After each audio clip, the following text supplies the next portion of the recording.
Queridos, olá, tudo bem? Pois bem, vamos corrigir então o Enem PPL 2018, que era a nossa proposta de tema, ok? Então vamos começar aqui com a questão de número 1, que é uma questão de matemática, que diz assim: as soluções de hipoclorito de sódio têm ampla aplicação como desinfetantes alvejantes. A empresa de limpeza responsável pela área de compras deve decidir entre dois fornecedores que têm produtos similares, com diferentes teores de cloro. Um dos fornecedores vende baldes de 10 quilos, então você vem aqui e marca baldes de 10 quilos. Ok? E também, só vou guardar aqui prontinho, acho que agora vai. Pronto. Marquem, por favor, ali. Baldes de 10 quilos, ok? Contendo 65% de clorativo a R$ 65.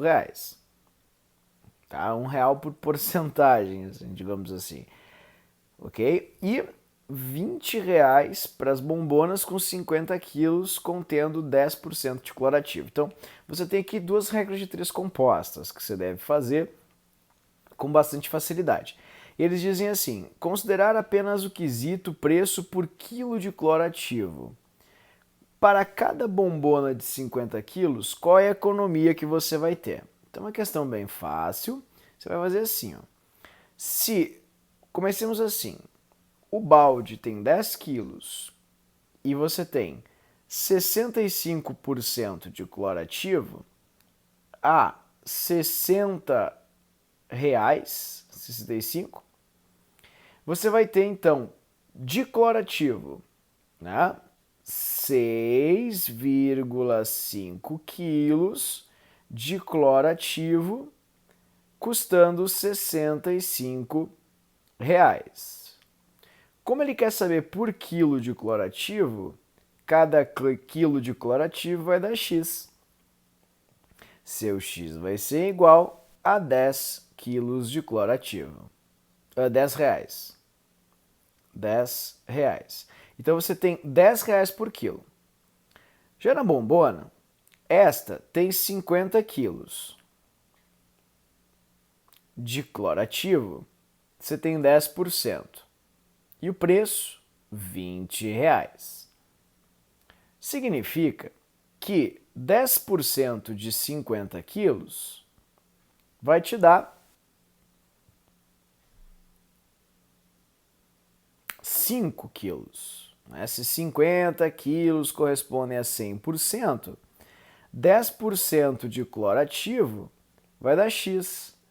Seu X vai ser igual a 5 quilos. 5 quilos custam R$ 20. Cada 1 quilo, então, vai custar X. Como é 1/5, você vai ter 1/5 de R$ 20. Isso dá R$ 4. A diferença é 10 menos 4, R$ 6 para cada 1 quilo. Como na bombona você tem 5 quilos de clorativo, isso vai dar X. Seu X é igual a R$ 30. Então é uma questão bem bobinha, bem fácil, matemática básica, nada efetivamente de cálculos apurados e assim por diante. Então, vamos para a próxima. A hidrogenação de óleos vegetais efetuada pelas indústrias alimentícias ocorre em processos paralelos. Então tem um processo paralelo que conduz gordura cis em trans. Cis e trans são isômeros geométricos. Aqui você tem a cis e aqui você tem a trans. Então, se são isômeros geométricos, a conversão de uma em outra é um processo de mudança de isômeros, ou seja, de isomerização. Então, ele fala o tipo de reação química que a indústria alimentícia deve evitar para minimizar esses subprodutos, que é a conversão da cis em trans, é a isomerização, porque é assim que você converte um isômero em outro. Ok? Próxima questão. Mais uma de isomeria no PPL. você tem ali, desculpa, só tomar uma aguinha para molhar a garganta. Várias características e propriedades de moléculas orgânicas podem ser inferidas analisando sua fórmula estrutural. Na natureza, alguns compostos apresentam a mesma fórmula molecular e diferentes fórmulas estruturais. A estes compostos chamamos de isômeros. Então ele pergunta quais são os isômeros que você tem aqui. 2 isômeros com carbonos quirais, um é, enfim, enantiômero do outro, a imagem no espelho do outro. Se você inverter essa molécula aqui, assim, você vai ter lá a imagem especular da esquerda. Imagens especulares são isômeros óticos. Isomeria ótica, que é a isomeria do carbono quiral. 5. A figura que mostra o processo de obtenção do etanol, utilizando o bagaço e as folhas da cana-de-açúcar, está representada abaixo. Suas principais etapas são identificadas com os números. Qual é a etapa que está associada à síntese do combustível? Pessoal, a síntese do etanol é feita pela fermentação, onde você converte a glicose, que veio dos processos de hidrólise da sacarose e de açúcares maiores, e inclusive da própria celulose, como ele mostra ali, em glicose. E a glicose é que vai sofrer o processo de fermentação e se transformar em CO2 mais álcool. 2 moléculas de CO2 e 2 moléculas de álcool. Então o nome disso é fermentação, processo de número 4. É a fermentação alcoólica, inclusive o nome. 6. O ácido acetilsalicílico é um analgésico e pode ser obtido pela reação de esterificação do ácido salicílico. Quando armazenado em condições de elevadas temperaturas e umidade, ocorrem mudanças físicas e químicas, gerando um odor característico. A figura representa o ácido acetilsalicílico. Esse odor é provocado pela liberação de... como você tem uma esterificação, você precisa verificar onde a ligação vai quebrar. Assim, quebra aqui. Você sempre separa justamente a carbonila do oxigênio. É ali que há a quebra no processo de esterificação, de hidrólise do éster, na verdade. Então, vai voltar um H aqui e aqui vai entrar um OH. Então, a única coisa que pode cheirar mal, assim, ou forte, é esse ácido acético que fez esse ácido acetilsalicílico. Porque você lembra para fazer isso, você precisa lembrar da reação AAEA. O que é a reação AAEA? É a reação de ácido mais álcool dá éster mais água. Ou seja, você precisa justamente fazer o processo oposto, que é a hidrólise do éster. Ok? Então ali você vai ter justamente o OH e o H, dessa forma. Então, quem é que cheira mal? Não cheira mal, mas forte. É o ácido acético, que é o vinagre. Você sabe que ele é um dos 2 ácidos que você deve guardar, o fórmico e o acético. São 2 bastante importantes. E aqui você tem justamente ele como sendo o ácido produzido, portanto, é o que vai ter um cheiro característico. Então, resposta certa, ácido etanóico. Ok? 7. A radiação na região do infravermelho interage com a oscilação do campo eletromagnético gerada pelo movimento vibracional de um átomo e uma ligação química. Aí vem, quanto mais fortes forem as ligações. Quando é que uma ligação vai ser forte? Quando você tiver mais ligações entre 2 átomos. Uma ligação simples, ela é mais fraca, uma dupla é mais forte, uma tripla mais forte ainda. Então, essa é a ordem de força. Portanto, se ele quer a mais forte, você procura uma tripla, porque é a ligação mais forte entre todas.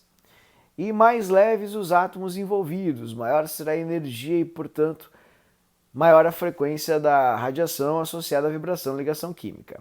Então, ele quer saber, a ligação química dessa molécula, que envolve diferentes átomos do hidrogênio, envolvendo átomos diferentes do hidrogênio, que absorve radiação no infravermelho com maior frequência é. É só ver qual das ligações ali é a ligação mais forte, mais estável, ou seja, a que tem maior número de ligações entre 2 átomos. E a resposta certa é a letra E, porque essa é a ligação mais forte. Tudo bem? 8. Em determinados derramamentos de óleo, os produtos conhecidos como dispersantes são usados para reduzir a tensão superficial do petróleo derramado, permitindo que o vento e as ondas quebrem a mancha de gotículas microscópicas. Estas são dispersadas pela água do mar antes que a mancha de petróleo atinja a costa. Na tentativa de fazer uma reprodução do efeito, um estudante prepara um recipiente contendo água e gotas de óleo de soja. Veja, eu fiz essa reação na aula como uma experiência. Eu acabei de mostrar para você justamente isso, mostrando que o detergente ele tem a capacidade de dispersar o óleo, porque ele é um tensoativo. Então ele separa em gotículas pequenas chamadas de micelas, fazendo com que fique mais fácil a remoção. Então, o que você precisa usar para ter essa ação? Detergente.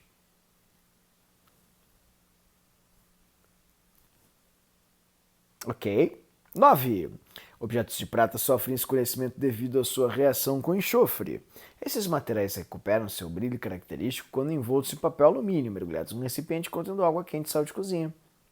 A reação não balanceada está apresentada ali, abaixo. Utilizando o processo descrito, a massa de prata, então ele quer saber quanto de prata você vai obter, que será regenerada na superfície de um objeto que contém sulfeto de prata Tá, então eles falaram desses dois componentes. Se eles falaram desses dois componentes, você não vai balancear tudo. Vai balancear apenas esses dois. Faça por 1 e 2. Não dê bola para o resto, porque você não quer saber do resto. Então a proporção aqui vai ser de 1 para 2 entre esses dois componentes. Veja, ele falou da massa, né? Então a primeira coisa que você tem que fazer é ver a massa em gramas de cada um deles. A massa em gramas do sulfeto de prata vai ser de 108 vezes 2 mais 32. Isso é igual a 216 mais 32, que vai ser igual a 248.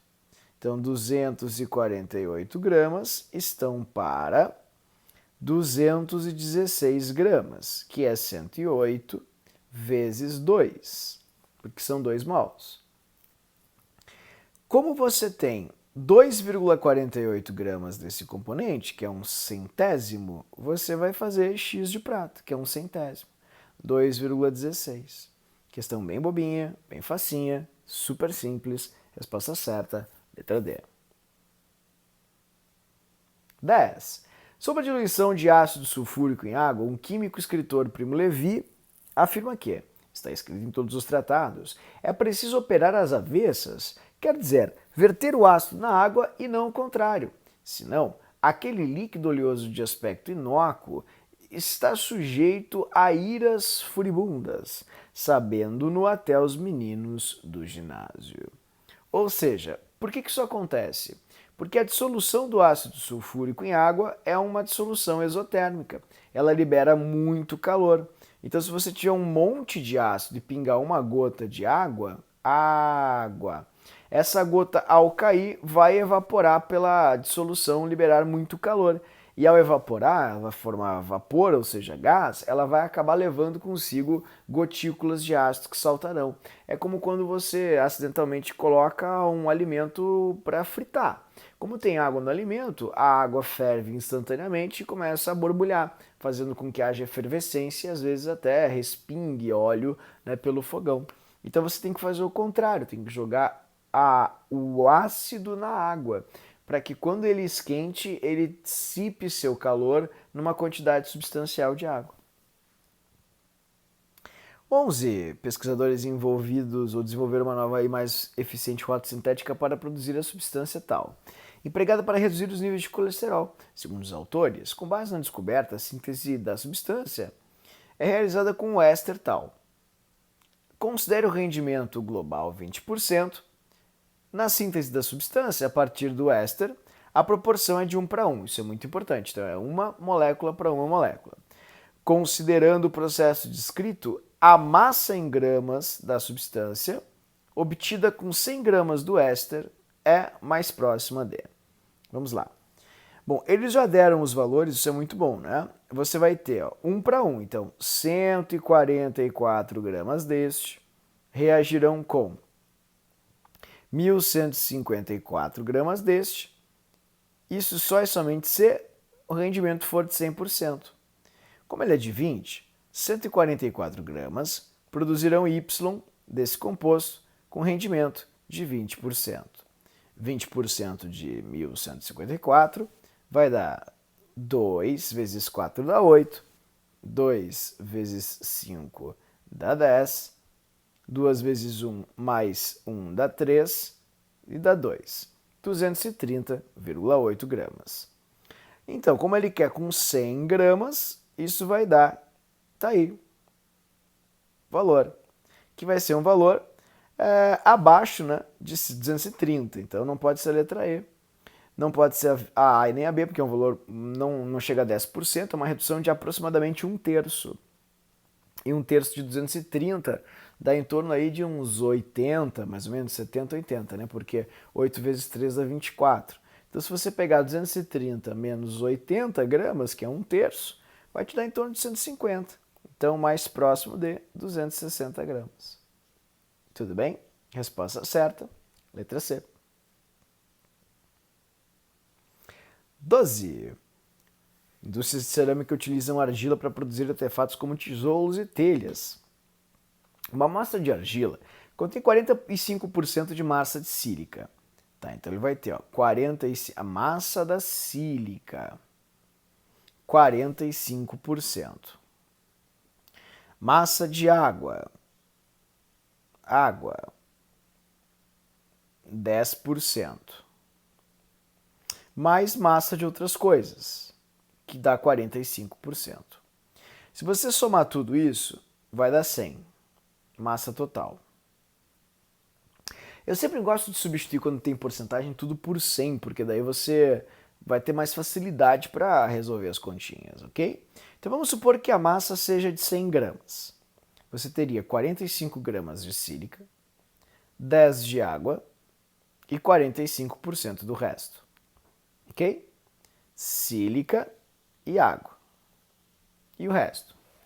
Como eles te disseram ali que houve uma secagem e só a água é removida, então se a água for removida aqui, assim, você não vai mais ter 100, você vai ter 90. Você vai ter 45 da sílica mais 45 do resto, que não é especificado aqui. E 45 mais 45 dá 90 gramas. Significa que de 90 gramas, 45 gramas correspondem a 55%, 50%. Então, a massa de sílica vai passar de 45% para 50%. Bem fácil a questão, né? Próxima questão. Bebidas podem ser refrigeradas de modo mais rápido utilizando caixas de isopor contendo gelo e pouco sal grosso comercial. Nesse processo, ocorre o derretimento do gelo como consequente formação de líquido. Então, o gelo é derretido. Derreter, pessoal, é um processo endotérmico. Há necessidade de roubar calor ou absorver calor para que haja um derretimento. E resfriamento das bebidas. Uma interpretação equivocada, baseada no senso comum, relaciona a esse feito a capacidade do sal grosso remover calor do gelo. De certa forma, está totalmente errado, né? Porque ele remove, porque é uma dissolução endotérmica e é um processo onde vai haver um derretimento. Né? Então, do ponto de vista científico, o resfriamento ocorre em razão do abaixamento do ponto de congelamento. Porque como o ponto de congelamento abaixa, há um derretimento do gelo. Então, resposta certa, letra E, é um teco abaixamento. O C é de crioscopia e, desse modo, você tem aqui o efeito crioscópico. Tá?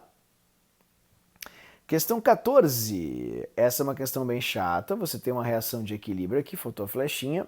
E diz assim, sulfato de bário é mundialmente utilizado na forma de suspensão, como contrastante em radiografias de esôfago, estômago e intestino.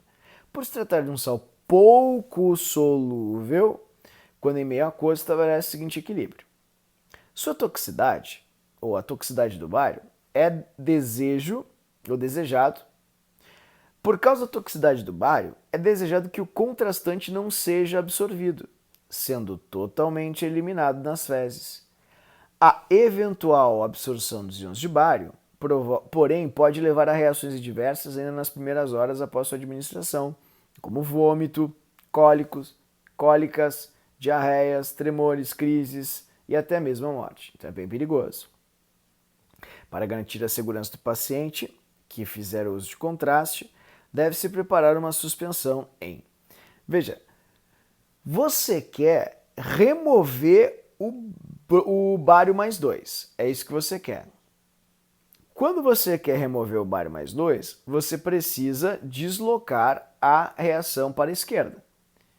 E deslocar a reação para a esquerda significa, né, aumentar a quantidade de produto. Mas o produto não pode ser o bário. Porque se você aumentar a quantidade do bário, você vai prejudicar o organismo das pessoas. Desse modo, você precisa aumentar a quantidade de sulfato, para que assim você tenha um deslocamento para a esquerda. Ok? Bom, vamos lá. Começamos devagarinho. Letra A, água destilada. De jeito nenhum. A água vai diluir a concentração do Ba mais 2, aumentando assim a dissolução de sulfato de bário, fazendo com que cada vez mais você tenha, né, bário mais 2. Por quê? Quando você diminui a concentração do bário, você desloca o equilíbrio para cá. Ok? Soro fisiológico é a mesma coisa, porque o soro fisiológico tem 0,9% de sal e o resto é só água. Desse modo, o que acontece? Você vai ter uma diluição também e vai diminuir a concentração de bário, deslocando o equilíbrio para a direita. Porque quando você diminui o produto, você desloca para o produto para compensar o equilíbrio. Não é isso que você quer deslocar para o reagente. Solução de cloreto de bário. Cloreto de bário vai dissolver bário mais 2, é tudo que você não quer. Você não pode ter bário mais 2 na solução, porque o bário mais 2, evidentemente, ele vai ser extremamente tóxico. Então você não pode ter cloreto de bário. Sulfato de bário. Ele é muito pouco solúvel e é um sólido, então sólidos puros não afetam o equilíbrio. Não pode. Agora, sulfato de potássio, quando cai em água, libera potássio assim, mais íon sulfato. Veja, é tudo que você precisa, porque você quer íon sulfato, pois se você aumentar a taxa de íon sulfato, você vai estar aumentando a quantidade do produto. O aumento do íon sulfato vai consumir mais, sumir com o bário, para que assim a reação se desloque para a esquerda. E se deslocando para a esquerda, você vai ter justamente um consumo, né, de bário. O bário vai sumir do seu organismo e vai se transformar em sulfato de bário. Ok? Então, resposta certa, letra E, exatamente o que você quer. 15. Você tem uma reação. O aproveitamento integral e racional das matérias orgânicas poderá revolucionar uma série de segmentos industriais, tais como de combustíveis, mediante a produção de bioetanol da segunda geração. Este processo requer um tratamento prévio da biomassa, destacando-se o uso de ácidos minerais diluídos. No pré-tratamento do material, por via ácida, empregou-se ácido sulfúrico. E foi preparada uma solução diluindo 2.000 vezes, isso é bem importante, uma solução de concentração 98 gramas por litro. 98 gramas por litro, ok? É uma concentração de 1 molar, 1 mol por litro. Porque o mol do ácido sulfúrico, que é H2SO4, vai dar justamente 1 mol por litro. Ok? Ocorrendo dissociação total do ácido na solução diluída. O quadro apresenta os valores de logaritmos decimais, então ele está te dando as mantiças aqui, basicamente, ok? Sabendo que as massas tais, beleza? Então a gente já sabe que 1 mol de ácido sulfúrico é 98 gramas por mol. Assim, ok? O pH da solução diluída Essa questão é mais chatinha porque você tem que pensar um pouquinho. Afinal, o ácido sulfúrico é H2SO4. A ionização dele libera 2H+, mais um sulfato, dando uma proporção de 1:2. Tudo bem? Então, tudo que você tem aqui de ácido sulfúrico, você tem que ter o dobro em H+. Assim. Tá vendo? Então, como você tem 1 molar aqui, você teria 2 molar de ácido sulfúrico. E como você vai ter aqui 1 molar dividido por 2.000 vezes, você vai ter 2 molar dividido por 2.000 vezes aqui. Pois você fez uma diluição de 2.000 vezes. E diluir 2.000 vezes significa dividir por 2.000. Então, se você pegar 2 dividido por 2.000, você vai ter a mesma coisa que 1 dividido por 1.000, que é a mesma coisa que 1 vezes 10 na menos 3. Então, a concentração de H+, vai ser igual a 10 na menos 3. E o pH é igual a 3. Portanto, questão bem bonita. Resposta certa, letra B. Questão 16. O elemento radioativo tório pode substituir os combustíveis fósseis e baterias. Pequenas quantidades desse elemento seriam suficientes para gerar grande quantidade de energia. A partícula liberada desse decaimento poderia ser bloqueada utilizando uma caixa de aço inoxidável. A equação nuclear para o decaimento quando você tem um elemento, lembra que a gente fez lá no livro 1, na nossa aula de atomística, tem a primeira e a segunda lei da radioatividade, que são as emissões alfa e beta. Quando você emite uma radiação alfa, você vai tirar 4 partículas do núcleo. 2 prótons e 2 nêutrons. Então os números precisam reduzir 4 unidades na massa e 2 unidades nos prótons. Quando você emite uma radiação beta, você transforma um próton em um nêutron, em um elétron e um próton. Porque um nêutron é isso aqui. Quando você o quebra, ele se divide em um próton mais um elétron. Entende? Portanto, a massa e número atômico. Quando você faz uma partícula beta, a massa se mantém igual, porque a massa de um próton e de um nêutron são iguais. Agora, o número atômico ele tem que crescer uma unidade, porque você vai transformar um nêutron em um próton. Tá certo? Então, desse jeito, você vai olhar ali. Tório, 330, vai para 226, diminuiu 4 unidades. E o número atômico diminuiu 2. Ou seja, a sua partícula é uma partícula alfa. Bem fácil, bem simples. Próxima questão. Terremoto e o tsunami ocorridos no Japão em 2011 romperam as paredes do isolamento de alguns reatores da usina de Fukushima, que ocasionou a liberação de substâncias radioativas.